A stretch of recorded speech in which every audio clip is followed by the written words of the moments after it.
Assalamualaikum warahmatullahi wabarakatuh.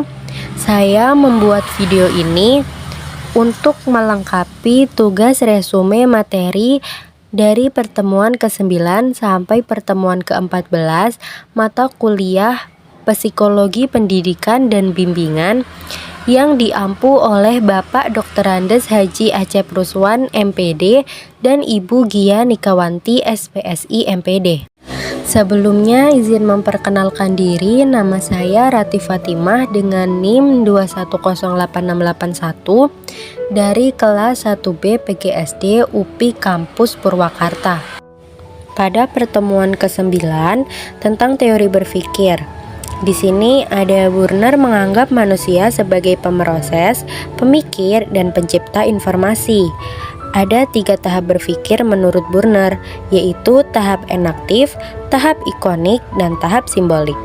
Lalu ada 3 sifat berpikir. Yang pertama, starting position atau pemrosesan informasi. Yang kedua, goal directed atau menuju pemecahan masalah. Dan yang ketiga, finishing position atau goal state atau pemecahan masalah.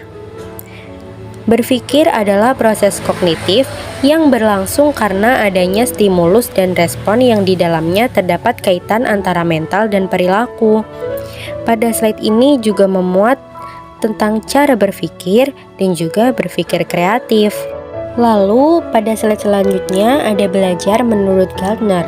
Belajar merupakan proses menciptakan nilai tambah kognitif, afeksi, dan psikomotor siswa. Lalu ada perolehan belajar, 10% dari apa yang dibaca, 20% dari apa yang didengar, 30% dari apa yang dilihat, 50% dari apa yang dilihat dan didengar, 70% dari apa yang dikatakan, 90% dari apa yang dikatakan dan dilakukan. Ada pula gaya belajar. Yang pertama ada pelajar aktif dan reflektif, yang kedua ada pelajar intuitif dan sensorik, yang ketiga ada pelajar visual dan verbal, dan yang keempat ada pelajar sekuensial dan global. Lalu pada pertemuan ke-10, materi mengenai intelijensi. Intelijensi adalah daya menyesuaikan diri dengan keadaan baru dengan menggunakan alat-alat berpikir menurut tujuannya. Regensi berasal dari kata intelijen yang artinya untuk mengorganisasi, menghubungkan, atau menyatukan satu dengan yang lainnya. Kesalahpahaman tentang intelijensi hanya mengacu pada kemampuan tunggal, padahal yang sebenarnya adalah mengacu kepada bermacam-macam kemampuan. Pada slide selanjutnya ada teori faktor. Yang pertama faktor S, yang kedua faktor P, yang ketiga faktor V, yang keempat faktor W, yang kelima faktor N, yang keenam faktor M, dan yang ketujuh faktor I. Pengertiannya dapat dibaca pada slide yang tertera. Lalu ada teori proses, yaitu proses sensori, coding, ingatan, dan remembering. Pada slide ini ada klasifikasi IQ, Intelligence Quotient, dapat dilihat pada PPT yang tertera. Adapun kemampuan mengingat meliputi memasukkan, learning, menyimpan, retention, mengeluarkan kembali, remembering. Keterkaitan proses mengingat dengan proses belajar yaitu experience learning dan behavioral change.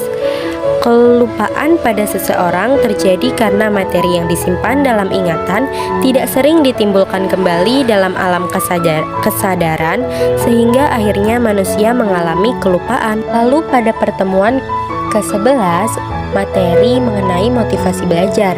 Motivasi belajar merupakan daya penggerak psikis dari dalam diri seseorang untuk dapat melakukan kegiatan belajar dan menambah keterampilan dan pengalaman.